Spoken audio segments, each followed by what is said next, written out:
May 17, 1974, 3:42 p.m., Graceland, Memphis, Tennessee. The gates. A voice rises from the sidewalk.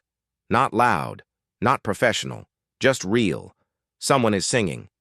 Elvis stands in the second-floor window, black silk shirt, gold sunglasses pushed up on his head. He's supposed to be resting, but the voice stops him cold. Not the voice itself, the song. His hands grip the windowsill. What happens in the next 17 minutes reveals something the world forgot about Elvis Presley. Not the king, the man. Here is the story. The music room, Graceland's first floor. Elvis was running through arrangements with the band. New album sessions starting next week. Everyone tense. Colonel Parker pushing deadlines. Studio time booked. Pressure mounting. Then Elvis heard it. Faint. Through the walls. Through the closed windows. Through the afternoon heat. A woman's voice. Singing. He holds up his hand. Everyone stops.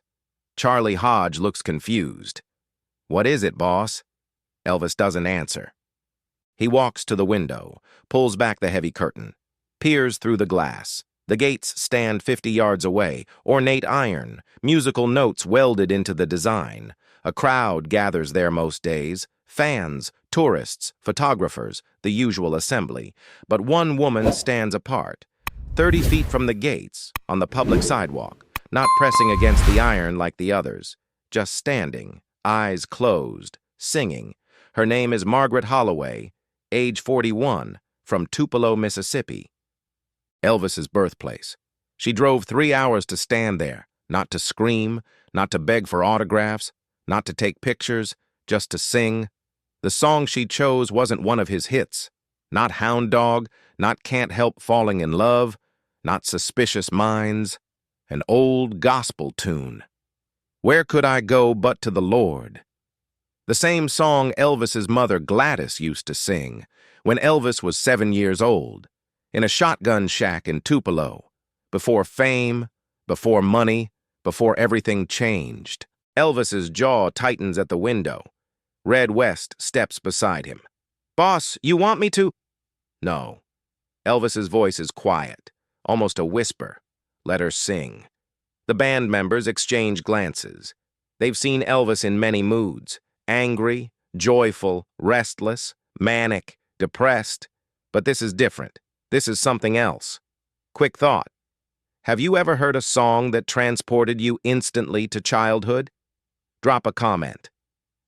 Margaret Holloway doesn't know Elvis is watching. She doesn't know he can hear her. She sings because she needs to. Her husband died 4 months ago. Heart attack, age 44. Too young, too sudden, too cruel. They had no children, no family nearby, just each other for 19 years. The grief hollowed her out. She stopped sleeping, stopped eating regular meals, stopped answering the phone when friends called. But she kept listening to music, Elvis's music, gospel records mostly, the songs that reminded her of church, of faith, of something beyond the emptiness. Her husband loved Elvis. They saw him perform in 1956, Memphis, Rustwood Park, front row seats. Her husband proposed that night, after the concert, in the parking lot, still hearing the music in their heads. Elvis sang, "That's All Right." Then he asked her to marry him. She said yes. They played Elvis records at their wedding, their first anniversary, every anniversary after, 20 years of Elvis in the background of their life. When her husband died, she couldn't listen at first. Too painful. Too many memories. But 3 weeks ago, something shifted. She put on the gospel album, "How Great Thou Art." Elvis's voice filled the kitchen, and instead of crying, she sang along, soft at first, then louder. The grief didn't disappear, but it transformed, became something she could carry. That's when she decided. Drive to Memphis, stand outside Graceland, sing, not for Elvis, for herself, for her husband, for the music that kept them alive. She didn't expect Elvis to hear, didn't expect him to care, didn't expect anything except the act itself. But Elvis is still at the window. He hasn't moved in 3 minutes. The band sits frozen, instruments in their laps, waiting. Charlie Hodge knows this look. He's seen it before. When Elvis visited his mother's grave, when Elvis read certain fan letters, when something cut through the performance, through the persona, through the armor, reached the core. Elvis's eyes are wet behind the gold sunglasses. He turns from the window, walks toward the door. Where are you going? Out there. Boss? There's a whole crowd. I don't care about the crowd. Elvis moves through the house, past the living room, past the dining room, through the foyer. Vernon sees him. Son, what's... Elvis doesn't stop. He opens the front door, steps onto the columned porch. The afternoon sun hits him full. 92 degrees, heavy humidity, the kind of heat that makes asphalt shimmer. Elvis walks down the driveway. No security yet, no preparation, just movement. The crowd at the gates sees him. The screaming starts. Elvis! Elvis! Oh my God, Elvis! Cameras appear, flashes pop, hands thrust through the iron bars, reaching, grasping, desperate.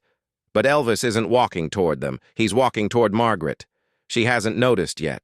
Eyes still closed, voice still rising, lost in the song.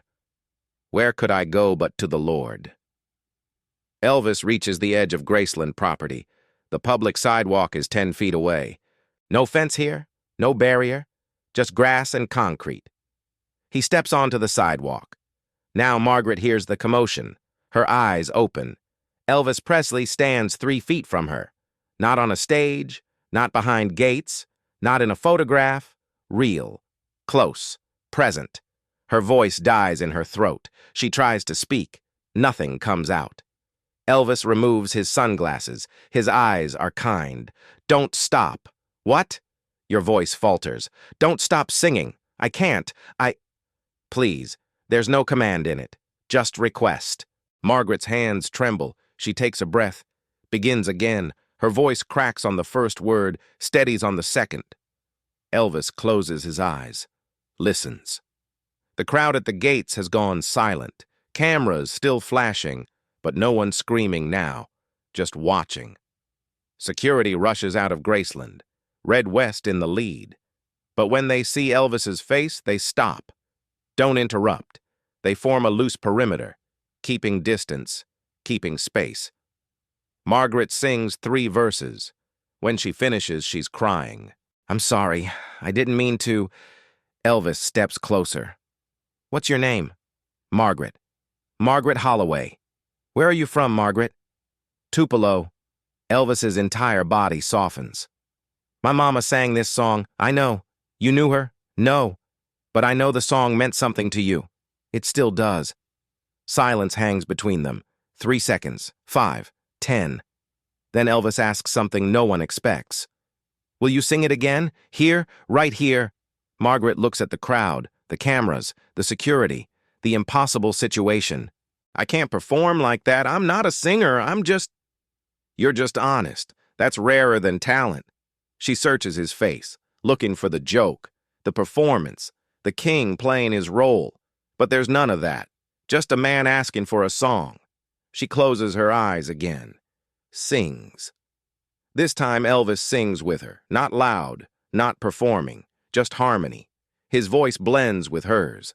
The crowd erupts, but Elvis doesn't acknowledge them. He's somewhere else. Tupelo, 1942, a small house. His mother at the stove, singing this exact song. When they finish, Elvis wipes his eyes. Thank you. For what? For remembering. Margaret doesn't understand, but she nods anyway.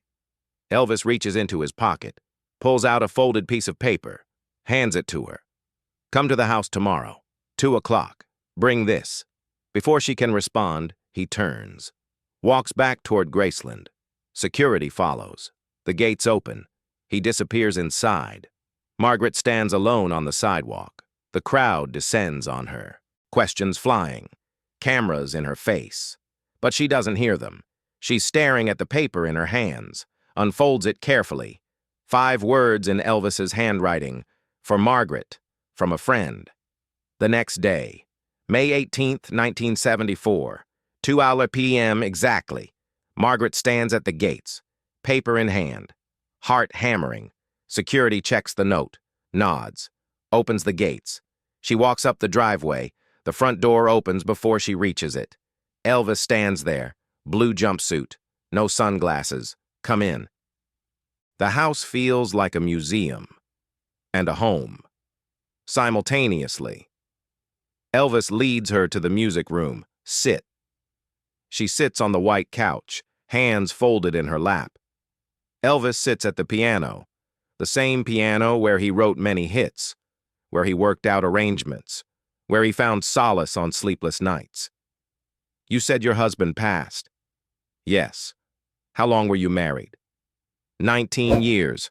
Elvis plays a few notes. Gentle, searching. I lost my mama when I was 23. That was 1958, 16 years ago now.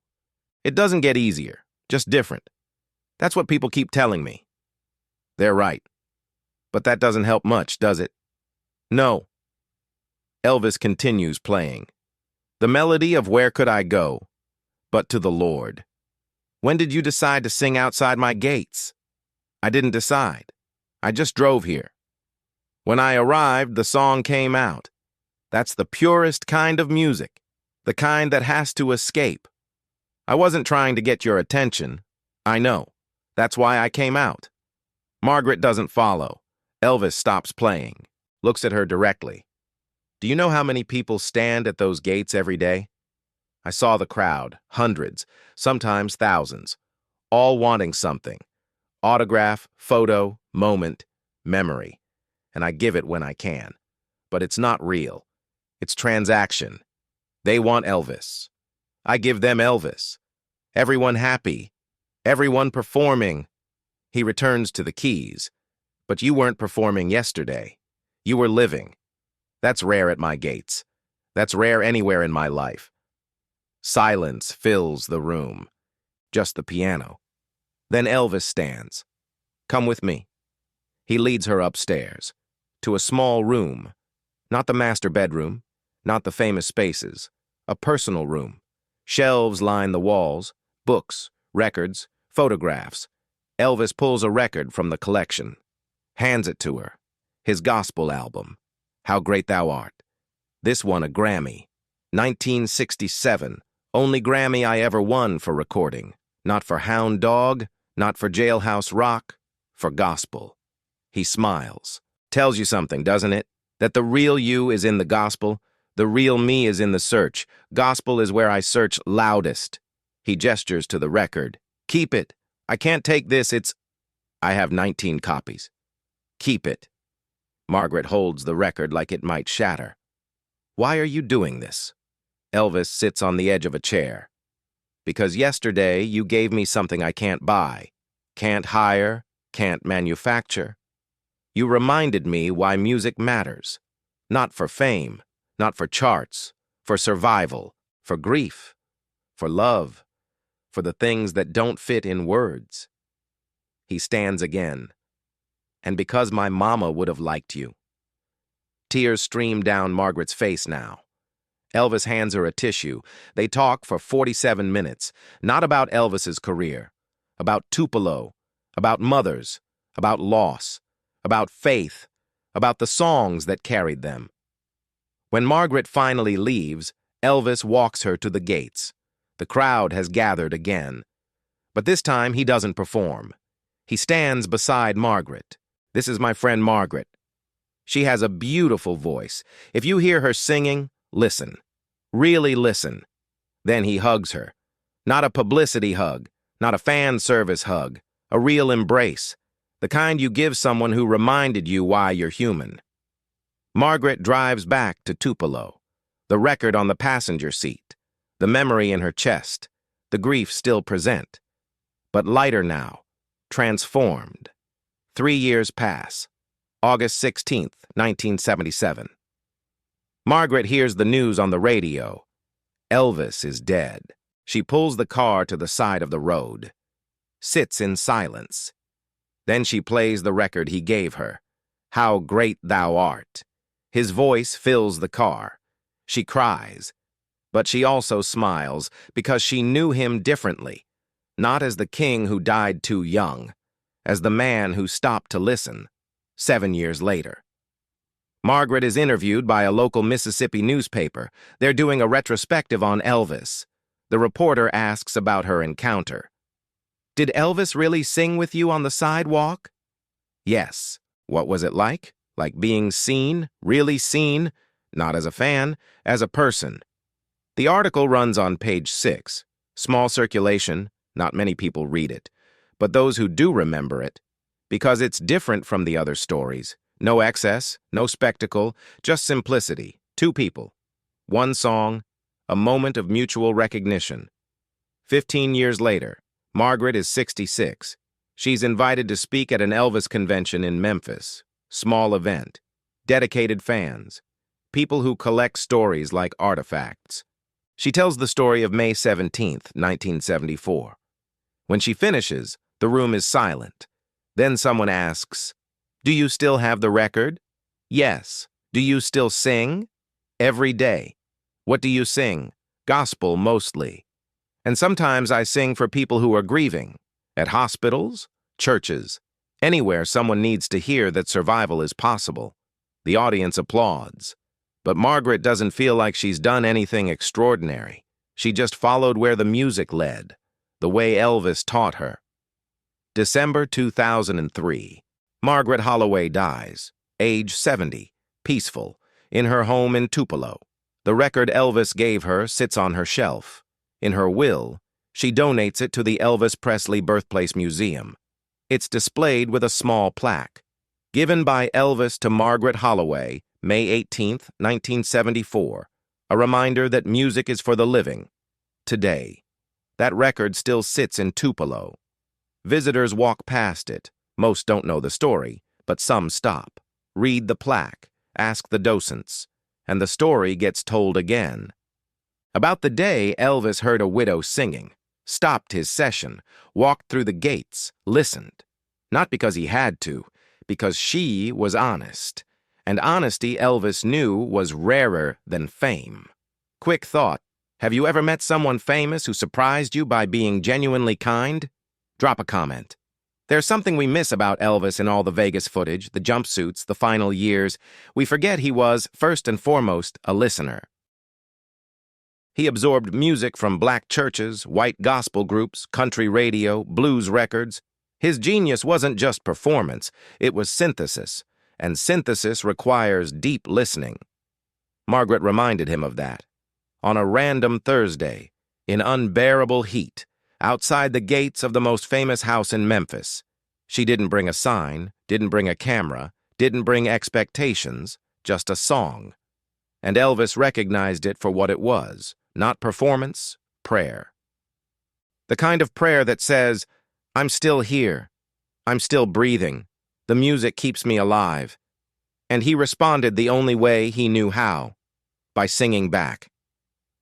There are 817 documented stories of Elvis's generosity.